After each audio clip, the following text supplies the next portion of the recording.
പാട്ടുണ്ട്. ആ പാട്ട് പാടി ലാസറിന് സാക്ഷി പറയാൻ അവസരം കൊടുത്താൽ ലാസറിന് പറയാൻ കഴിയുമെന്ന് നിങ്ങൾക്ക് തോന്നുന്നു. ആ പാട്ട് ഇതാണ്: ദൈവം ചെയ്ത നന്മകൾക്കെല്ലാം നന്ദി പറഞ്ഞിടുവാൻ നാളിതുപോരാ, നാം ഇതുപോരാ, ആയുസ്സും ഇതുപോരാ. ഈ പാട്ട് പാടി ലാസറിന് എഴുന്നേറ്റ് നിന്ന് സാക്ഷി പറയാൻ കഴിയും.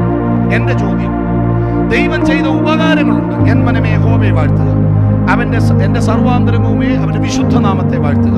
എൻ മനമേ യഹോവയെ വാഴ്ത്തുക, അവന്റെ ഉപകാരങ്ങൾ എന്ത് ചെയ്യരുത്. അവന്റെ ഉപകാരം ഭൗതികമല്ല. അവിടെ 5 ഉപകാരത്തെ തിരിക്കുക. അവൻ നമ്മുടെ അകൃത്യങ്ങൾ മോചിച്ചു, പാപമോചനം. 2, അവൻ നമ്മുടെ രോഗങ്ങളെ സൗഖ്യമാക്കി, ഡിവൈൻ ഹീലിംഗ്. 3, നമ്മുടെ ജീവനെ നാശത്തിൽ നിന്ന് വീണ്ടെടുത്തു, അധമ പാതാളത്തിൽ നിന്നുള്ള പ്രാണന്റെ വീണ്ടെടുപ്പ്, ആത്മാവിന്റെ.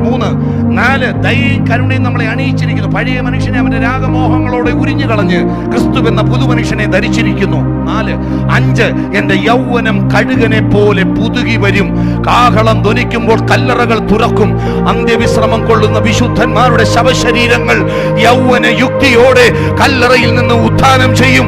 ജീവനോട് ശേഷിക്കുന്ന നമ്മൾ രൂപാന്തരം പ്രാപിച്ച് ആകാശത്തിൽ കർത്താവിനെ എതിരേൽപ്പാൻ മേഘങ്ങളിൽ എടുക്കപ്പെടും. ഇതാണ് യൗവനം കഴുകനെ പോലെ പുതുകി വരും. ഇതിനകത്ത് എവിടാ വീടും കാറും എന്ന് പറഞ്ഞ് എനിക്കറിയത്തില്ല. ദൈവം ചെയ്ത ഉപകാരത്തിനകത്ത് ഇവിടെ സങ്കീർത്തനക്കാരും വീടും കാറും പറഞ്ഞിട്ടുണ്ടോ? ഇതാണ് ഉപകാരം.